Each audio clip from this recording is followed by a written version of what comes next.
Rekonstruksi menghadirkan pelaku IF dan juga dihadiri ibu kandung korban. Warga pun terlihat memadati lokasi tempat kejadian perkara. Bocah 6 tahun yang sempat dilaporkan hilang ditemukan terbungkus dalam karung di samping rumahnya di Pontianak, Kalimantan Barat. Dari hasil pemeriksaan kepolisian, sang bocah meninggal dunia karena dibunuh oleh ibu tirinya.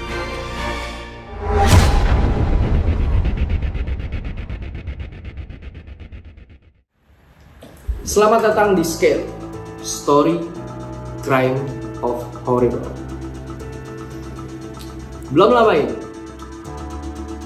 dunia dihebohkan dengan seorang anak kecil yang baru berumur 6 tahun. Mengenaskan, yang mana menjadi sebuah tanda tanya besar dari cerita tentang penculikan sampai hilangnya anak tersebut. Bocah 6 tahun di tangan ibu tiri. Dari laporan penculikan hingga terungkapnya sebuah kasus pembunuhan. Seorang bocah berusia 6 tahun di Pontianak berakhir tragis. Ahmad Nizam, kita sebut namanya.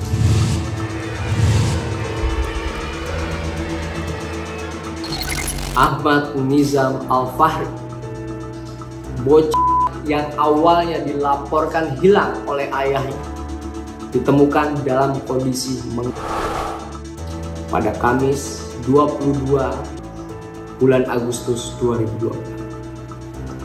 Jasadnya ditemukan terbungkus dalam sebuah karung di samping rumahnya di Jalan Purnama, Gang Purnama 7, Kelurahan Parit, Tokaya, Kecamatan Pontianak Selatan. Rekonstruksi menghadirkan pelaku IF dan juga dihadiri ibu kandung korban. Warga pun terlihat memadati lokasi tempat kejadian perkara. Bocah 6 tahun yang sempat dilaporkan hilang ditemukan terbungkus dalam karung di samping rumahnya di Pontianak, Kalimantan Barat. Dari hasil pemeriksaan kepolisian, sang bocah meninggal dunia karena dibunuh oleh ibu tirinya. Tragedi ini telah menggegerkan warga sekitar dan menarik perhatian luas di media sosial tepatnya. Pihak kepolisian setempat, Polda Kalimantan Barat, kini telah mendalami kasus ini dan berencana melakukan otopsi untuk mengungkap penyebab pasti kematian korban. Karena dugaan kuat menyatakan bahwa bocah malang tersebut tewas di tangan ibu tirinya sendiri, yang saat ini telah diamankan oleh pihak kepolisian. Bahkan kronologi yang mengungkap fakta mengerikan yang sudah sempat viral baik di televisi maupun di sosial media. Wadir Krimum Polda Kalimantan Barat AKBP Henry Yuda Siregar menjelaskan bahwa kasus ini bermula dari laporan hilangnya Ahmad Nizam pada Senin 19/8/2024 silam. Sang ayah pada saat itu masih berada di luar kota dikarenakan sebuah pekerjaan yang memang mengharuskan ayah si Nizam berada di kota tersebut. Dan ibu tiri korban berinisial IC melaporkan bahwa anak tirinya telah dijemput oleh kekasih dari ibu kandungnya Nizam. Hal tersebut menjadi pemicu. Kok bisa? Menurut ayah si korban, hal tersebut diduga sebagai faktor penculikan. Bahkan laporan ini memicu kekhawatiran di kalangan keluarga dan tetangga yang segera berusaha mencari keberadaan bocah tersebut. Namun kecurigaan mulai muncul ketika ayah korban kembali ke rumah pada hari Rabu dan mencium bau menyengat yang tidak biasa di sekitar rumahnya.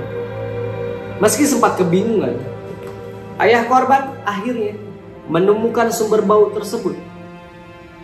Jasad anak sendiri yang terbungkus di dalam sebuah karung yang berada di samping rumah. Tidak terima dengan apa yang terjadi, sang ayah segera membawa isi ibu tiri korban ke Polda Kalbar untuk meminta penjelasan. Lalu dalam pemeriksaan awal, isi akhirnya mengakui bahwa dialah yang bertanggung jawab atas kematian Ahmad Nizam. Pengakuan ini membuat keluarga dan masyarakat sekitar terkejut dan marah. Karena pada saat itu yang memiliki akses untuk menghubungi dan masih bertemu dengan ibu kandungnya adalah isi tersebut. Bahkan pada saat dikonfrontir, ibu kandungnya sempat memposting bahwa anaknya telah hilang. Dan akhirnya berita tersebut itu viral.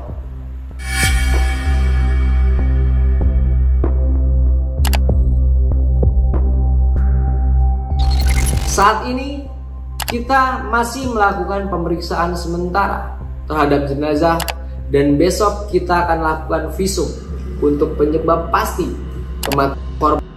Karena apa? Yang jelas atas kasus ini adanya perbuatan pidana dan direncanakan. Besok akan dilakukan otopsi, ujar AKBP Heri Yuda Siregar dalam konferensi pers yang digelar pada Kamis malam tanggal 22 bulan Agustus 2024. Warga dan pihak berwajib kaget dengan fakta yang terungkap.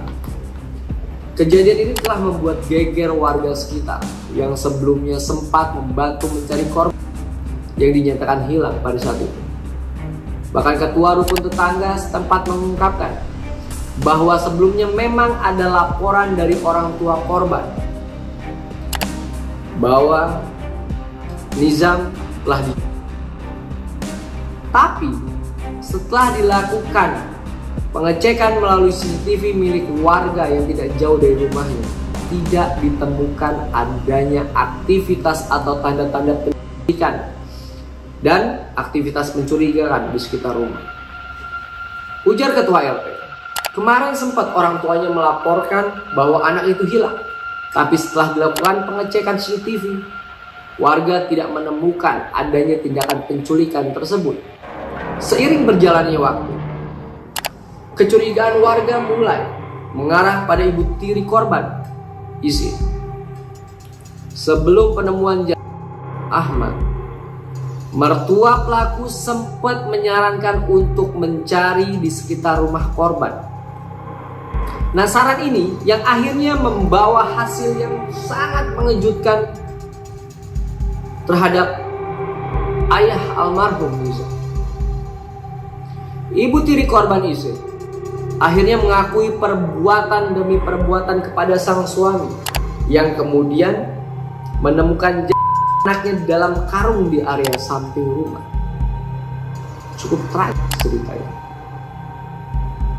Si pelaku, kita sebut ibu tiri korban, kemudian mengakui setiap perbuatan bahwa telah melakukan pembunuhan terhadap dirinya.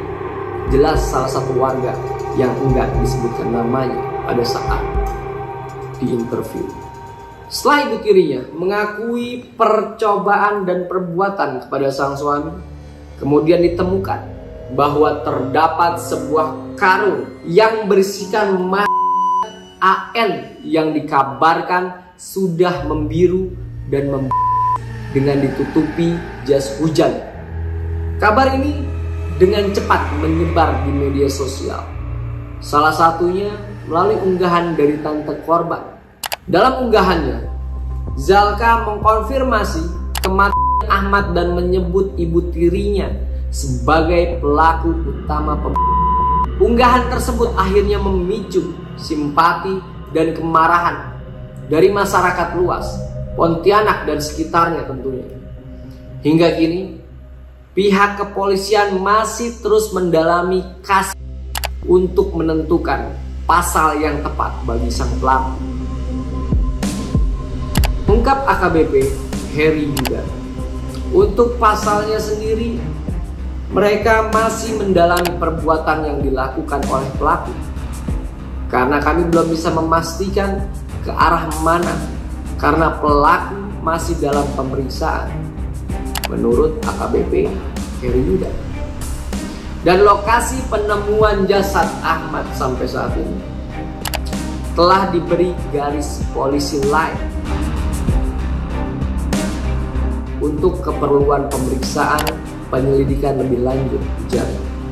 Bahkan autopsi sudah dijadwalkan akan dilakukan pada hari Jumat dan diharapkan dapat memberikan gambaran-gambaran lebih jelas mengenai penyebab kematian korban dan memperkuat bukti-bukti untuk proses hukum selanjutnya.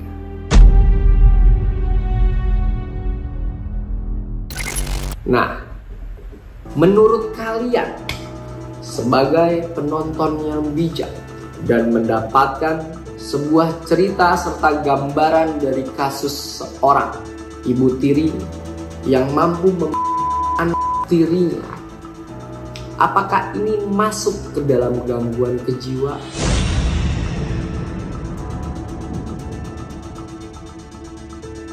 Karena kalau berdasarkan kejiwaan, ada yang disebut dengan istilah atau psikopati, adalah gangguan kejiwaan yang dicirikan oleh tindakan yang bersifat egosentris dan antisosial.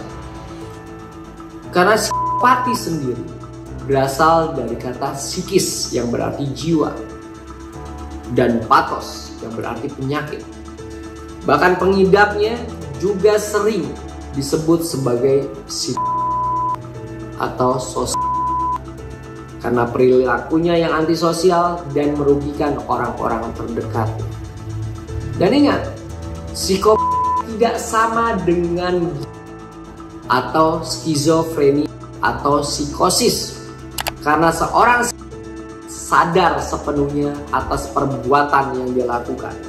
Bahkan pengidapnya seringkali disebut sebagai tanpa gangguan mental.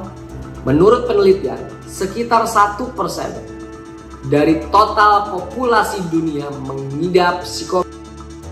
Nah, pengidap ini sulit dideteksi karena sebanyak 80%, bayangkan, di seluruh hampir dunia pengidap psikopat ini hampir 80%. Lebih banyak berkeliaran daripada yang mendekam di rumah sakit. Selain itu, pengidapnya juga sangat sukar sekali bersembuh.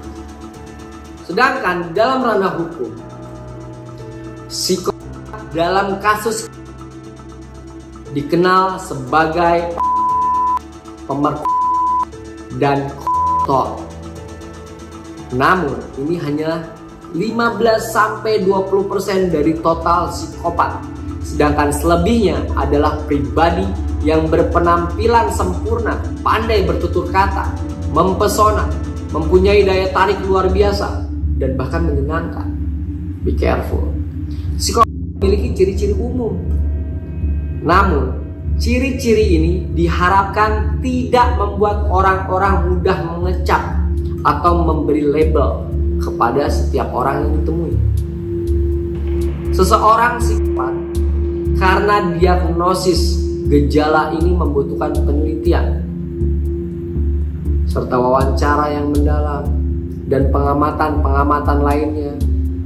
Dan kita juga tidak bisa masuk ke ranah prasangka dan tuduhan. Dan kita juga tidak bisa berprasangka dan memberikan tuduhan sembarangan kepada seseorang karena mampu beresiko buruk dan membuat citra seseorang menjadi jelek. Tapi ada beberapa ciri psikopat yang paling umum ditemui, diantaranya sering berbohong, tidak memiliki empati, suka melanggar peraturan, narsistik, tidak bertanggung jawab, dan tidak memiliki jangka panjang.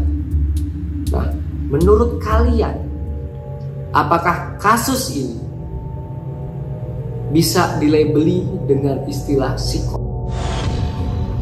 atau sadisme. Karena psikopat tidak memperdulikan penderitaan lain atau korban.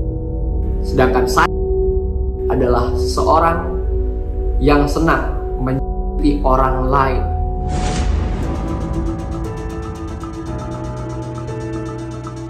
Jangan lupa subscribe, like, comment, and share. Karena Scary akan selalu menemani malam-malam misteri. Kalau kalian pecinta misteri, tunjukkan eksistensi kalian. Hadir. Assalamualaikum warahmatullahi wabarakatuh.